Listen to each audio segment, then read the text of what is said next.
All right. Hello. Welcome replay viewers. You know, it is a Saturday afternoon and my phone for some reason is not flipping. So I'm going to see if I can get it. There we go. Hi guys. Hello. Hey, hello everyone coming in. Oh. Hi. Lila, I see you coming in. Oh, Jenny, hello. All right. Hello, Deshelle. All right, guys. So we just got back from my first ever Pinewood Derby. That was a fun experience. Hi, Jennifer in South Carolina. I'm in North Carolina. We're like state neighbors. And that was fun. The Boy Scouts did a great job with it. And it was nice because they let the siblings and the daddies race. So it was our entire morning we had been there. So it's nice to be home and gonna get a few things done, which one of them is getting all these books back to the library. So I thought I would scope real quick some of the fun things that we read this week. I have really been enjoying the library basket scopes. Yeah, I know it's the season for Pinewood Derby. Good luck to you all. So I just thought I'd share mine real quick. First, for those of you who have not seen one of the scopes here before, or you are new, footballs. Oh, that's right. Today I use the hashtag SB50, which is for Super Bowl 50. And so in addition to hearts, there's little footballs flying. If you use the hashtag Chinese New Year, then you get flying monkeys. I did that yesterday. That was fun. My name is Mary, and my blog and Facebook page is Not Before 7. That's also my handle here in Periscope. So you can follow any of that. All of these books I'm going to show you today are actually on my blog today. And then I usually link to the Periscope on that post a little later. So if you have to leave, we're all moms, we understand. You can always check them out on the blog if you want. All right. So first, I thought I would share with you some of the more historical and geography books we are reading. We are doing Antarctica this month. It is February. It is cold. It's not actually that cold here in North Carolina in February. I'm used to Maryland. So we have just been doing some of these easy readers in addition to our atlases. I've shown our atlases so many times. I'm not going to bother with that. But I do love the National Geographic Kids atlases. There's 2. They are on my blog. But this series has been nice for my 6-year-old in particular, and really all of us, just to get some basic facts. Oh, Russia. Yeah, we haven't done Asia or Europe or Australia yet. So it has been fun kind of going around the globe again. I haven't done this since my oldest was in 1st and 2nd grade. So it's fun. We are in the colonial period, and I actually really liked this one. This kind of focused in on Thomas Jefferson specifically and talked about how much he loved books. It had some good quotes in it, and oh, thanks. That's a great idea. We have read that. I don't know if they remember it, though. And this one was just nice to add to our colonial America, but I liked the quotes in this one. So with the story, it would have little facts in it. So you're kind of reading a little story about Thomas Jefferson and how much he loved books and how he helped build America's library at the Library of Congress. And then there's little facts about books in those day and age and things that were going on. So that one was really good. Jean Fritz. Oh, could I show the cover again? Sure. It's called Thomas Jefferson Builds a Library. And it is by, oh, right there. I can't see because the comments, Barb someone. So that one was a lot of fun. It was good. You know, you win some, you lose some. One of our favorite authors is Jean Fritz. Jean Fritz. All of her books are a lot of fun. This one is not necessarily historically factual in terms of a nonfiction. It's kind of about a little boy named after George Washington, and he goes on a hunt to find out what George Washington ate for breakfast. And so you learn a lot as he's reading encyclopedias and he's trying to find out that information. So you're learning facts as he is learning facts. And in the end, he actually does find what George Washington ate for breakfast. And then he has it. So it was a lot of fun. It was just a cute little take on that time period. We're still reading Childhood of Famous Americans. I love these series. We are reading George Washington. They have tons of different people. So it's a great one. It really focuses on the childhood though, not the entire life. So I'm not 100% sure where it will end because we haven't gotten to the end. But if it does it does a little bit with his presidency and all, but it's like one chapter. And it kind of ends with his presidency. So Childhood of Famous Americans, thank you for putting that in there. It's a great one. Another one that we just started, this is our Arrow book through Brave Writer this month. Oh my gosh, this book, I can't say enough about this book right now and how much we are loving this book. It's called Courage Has No Color. It is the true story of the Triple Nickels, which was America's first all-black paratroopers in World War II. I'm sorry. Am I getting that wrong? I'm not. You would think, since I'm reading it right now, I would be getting it right. But it is, I know, I'm on the spot. It is fantastic. It is written in a really interesting format. The entire first chapter was actually in second person, helping you imagine being a paratrooper. But somebody else mentioned Brown Girl Dreaming. Maybe it was you. So I have that on my list to look at next. So this has been great. We are having so many fantastic discussions as a family because not only does it have information about the paratroopers, but it's also just talking about society at the time that contributed to the racism and the stereotypes of Black Americans. So it has things about like stereotypes in media and what was going on. So it is, I mean, it is like a history for the month in and of itself. It's fantastic. In fact, last night as a family, we watched Remember the Titans, the Disney movie about the football team, the high school teams that they desegregated and they were playing with whites and blacks. And it's based on a true story of a football team. And Denzel Washington's in it. And it was fantastic because my kids just, they have so many questions. The concepts in this book are so foreign to them. And so we kept having to pause the movie to explain that, yeah, this did happen and people did think this way. And they don't quite get it. So it's been a really good read. I really recommend this one. Complete nonfiction. Okay, since we're on nonfiction, I have shown this one before, and I understand it's part of a series, so they have lives of the blank, like lives of the artists, lives of all kinds of different ones. But we just finished Lives of the Scientist, and it was perfect. Just a little overview. Yeah, it's a great book. Just a little overview, little snippet of a bunch of scientists. It was really interesting to me because scientists have really interesting personal lives. The really smart people just have interesting lives. Do I recommend? I've done the subscription for the Arrow every year for this is our third year, and I love it. But you can also order just the titles you're interested in, especially since at this point we're halfway through the year. You might just order 4 titles to do in February, March, April, May, and then do the subscription next year. But we have loved it. The inside of this one, you get a little caricature of the person, and then you get just a little brief information. It's focused on what they did in science, but talks a lot about their personal life and a little extra credit. And that's how long it is. In fact, one of them was just 1 page. So it's an easy read. We just read one a day in our morning or afternoon time. They are fun pictures in here. There's Louis Pasteur. So yes, for morning basket here, it's afternoon bin. We call it because we've been doing it afternoon.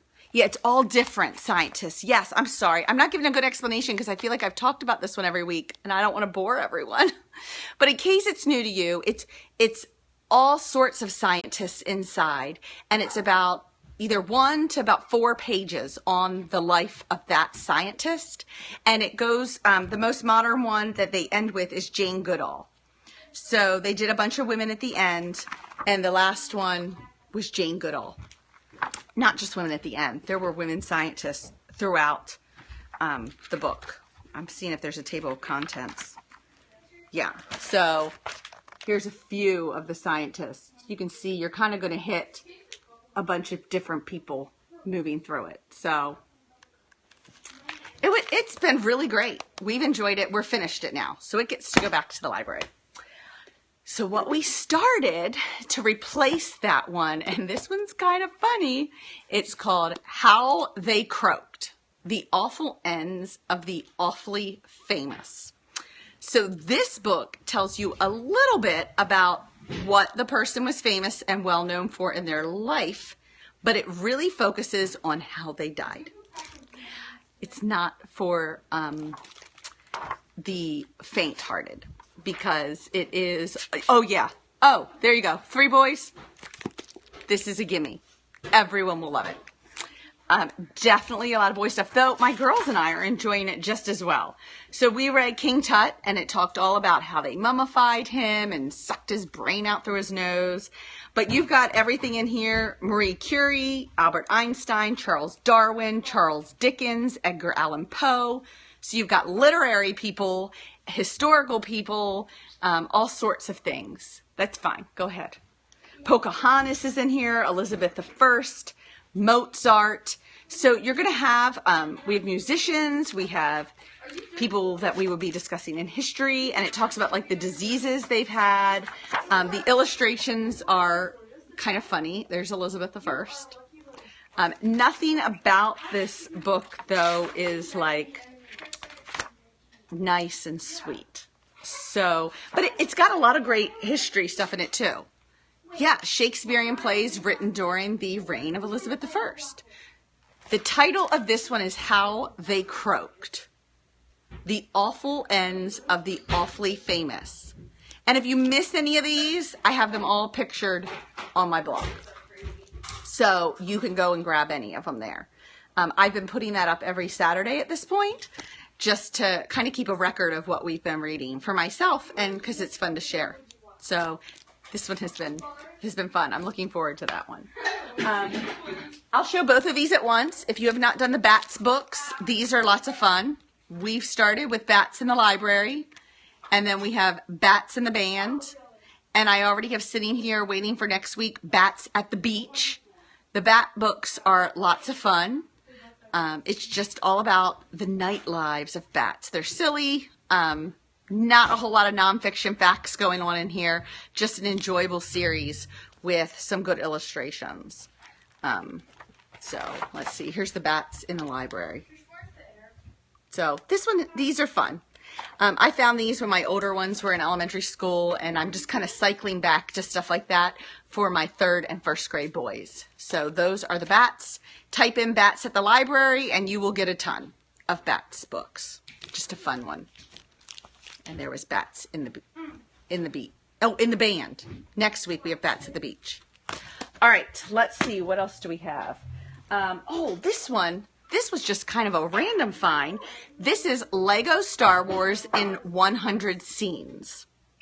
So perfect for the fact the Star Wars movie just came out, and who doesn't love Legos? But here's what I did not expect about this book for my 6-year-old.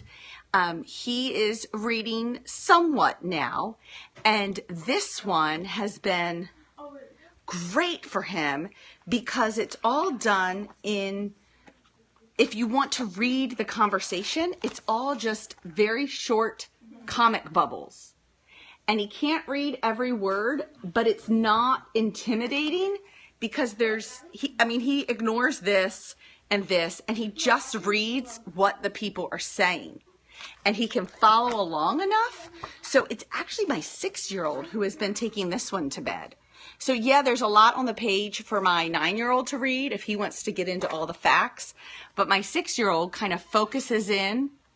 Yeah, Lila, yours does too? Yeah, it's just enough. He'll tell me sometimes, oh, there's words I don't understand in there. But he can follow enough of the dialogue, that's what I'm trying to show, that he can enjoy this one by himself, which is really nice.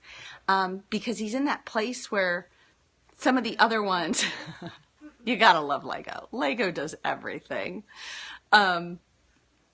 He can enjoy the book by himself, but it's not boring. It's something he loves, Legos and Star Wars. So it's not like reading Bob books. I mean, Bob books are fine, but you know, he's not really taking those to bed. This is the kind of stuff that he can go take to bed.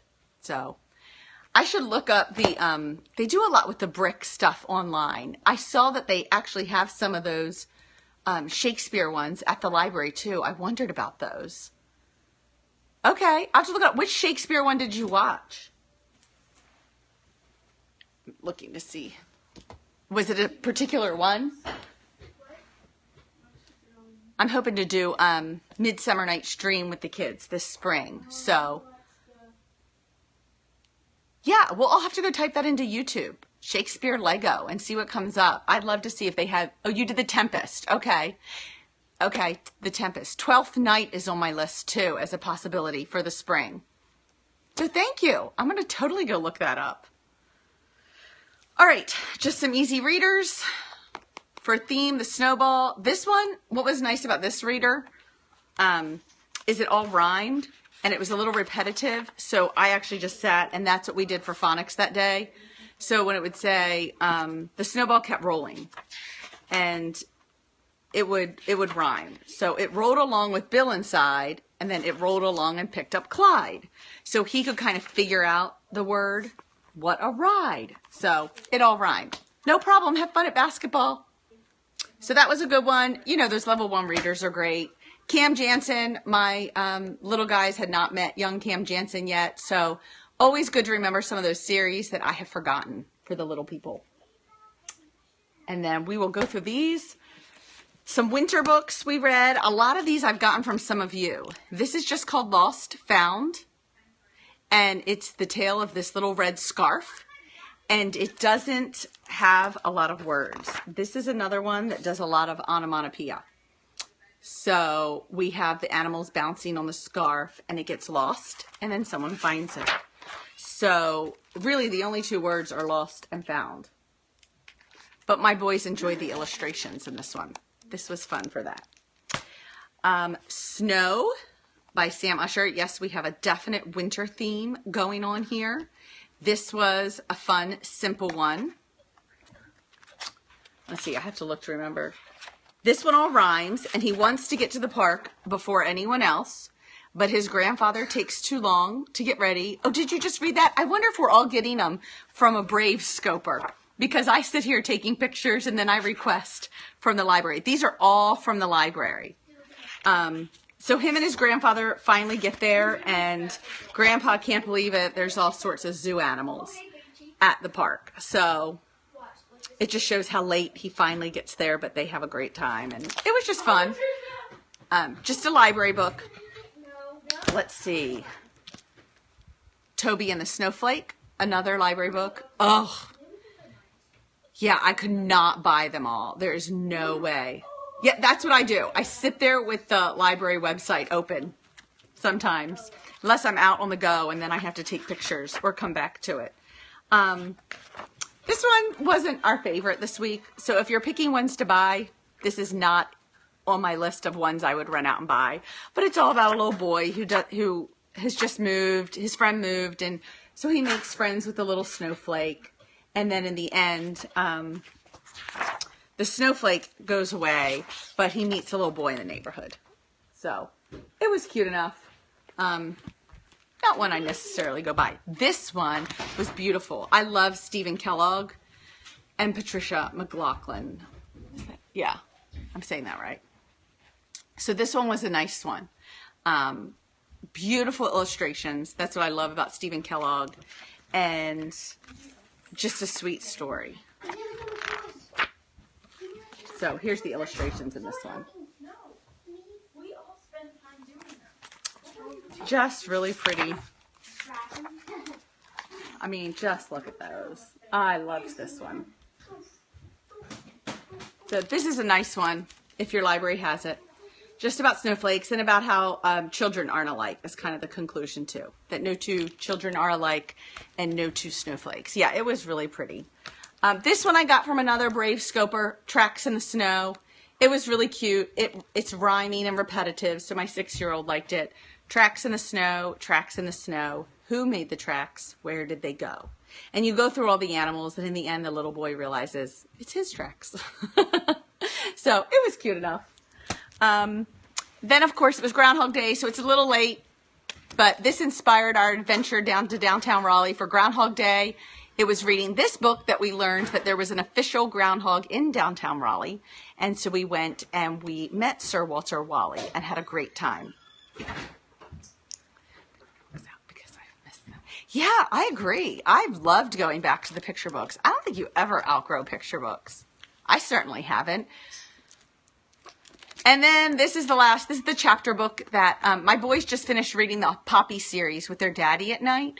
They read all 6 of them and they laughed and were in hysterics. And so instead of wanting to go back to picture books at night, they wanted to continue with a chapter book with daddy. So I picked this one. I've heard it's funny. I asked them this morning how they were enjoying it, and they said it was funny. They said it keeps saying it's the end, but it's not, and then it keeps going. So it's supposed to be a good one. We'll see. I can let you all know next Saturday how we're enjoying it. But that's it. That's what's in our library book bin this week. So thank you all. You all have continued to really breathe some fresh air of reading back into our homeschool. And doing this each week has really almost kept me accountable to making sure we're in good books, and that has come back to be the spine of our day, because it's so easy to feel like we have to get to the workbooks, and forget to just sit on the sofa and read. So thanks to all of you. I hope you will keep doing it, and you're welcome. I hope you all have a great weekend. We are off now to do some Saturday chores. And I will see you all. I'm going to get these back in the library, so I will freeze on the stack of books. But go check out that Star Wars and then How They Croaked. Those are definitely, and Courage Has No Color. Those are our favorite this week.